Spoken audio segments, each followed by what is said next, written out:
my name is Sarah Santos, and I'm a senior on the national team. And I'm not gonna lie, I have pretty much been writing this speech in my head for as long as I can remember.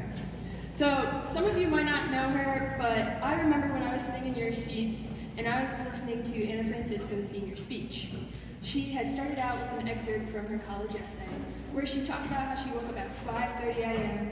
every day, went to MATE, which is like a prestigious STEM high school, went straight to crash, showered, ate, did homework until 1 or 2 a.m. in the morning, and then repeated it all again the next day.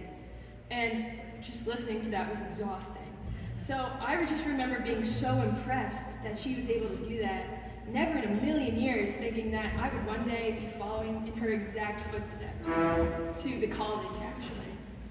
But I did go home from the banquet that day at the ripe age of 11, planning out what I would say in 7 years' time when I did someday get to stand in front of you all on this stage. In fact, I used to plan it out all the time. So doing a long distance freestyle set, guess what I was thinking about? Not swimming, for sure. I was listing all of the friends I would thank. I imagined thanking my coaches and my parents for all of their hard work. I imagined I would tell a funny story, perhaps, have a couple of good laughs. I imagined that I would bring up a tissue box for the tears I would probably shed by the time I was done. I forgot that. But I imagined telling everyone about how I got disqualified in my one and only event, the first time I ever swam at Princeton, which was my dream school at the time. Devastating. But I would then go on to tell them how I never gave up, and then everyone would clap.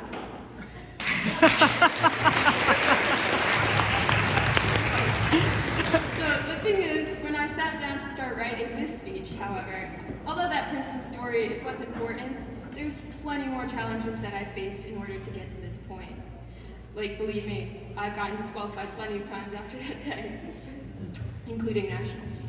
But when I sat down to write this, I realized that I didn't want to talk about the challenges that I faced, but instead what they taught me along the way. Because in reality, it's the little things that I've learned that have made this all worthwhile. Like, for example, it took me years of trial and error to learn that the second stall in the women's bathroom only flushes if you pull it up. Years. I've learned that the OCY special, despite its fun name, is not nearly enough of a sorry.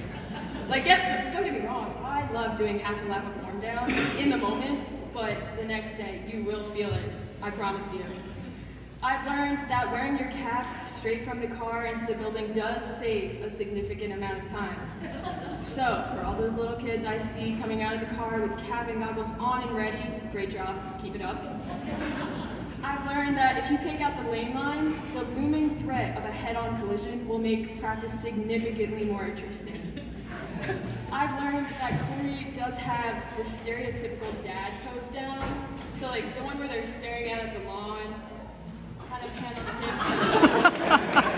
hip. Except instead of a freshly cut lawn, it's a YMCA 25-yard pool, and in his right hand he's got a mug with our faces on it, which I'm pretty sure is his favorite Christmas present ever, right? Yep.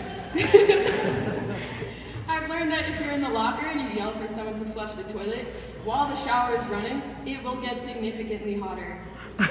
I have learned that although this might not be a high school team, we do have varsity swimmers, but we also have JV, middle school, and elementary, depending on the day. I've also learned that doing things the varsity way and taking that extra challenge might be harder, but that extra step will undoubtedly pay off in the end. I've also learned that it's okay to have an off day. Not everyone performs 100% of the time. But with that being said, it's how you respond to it that makes the difference. And I've learned that you will form a bond with the people here unlike any other, to the point where you have made a group chat called Second Family. And you become the people you surround yourself with. So I'm so glad that I was able to be surrounded by such a great group of people, because I think they really made me better.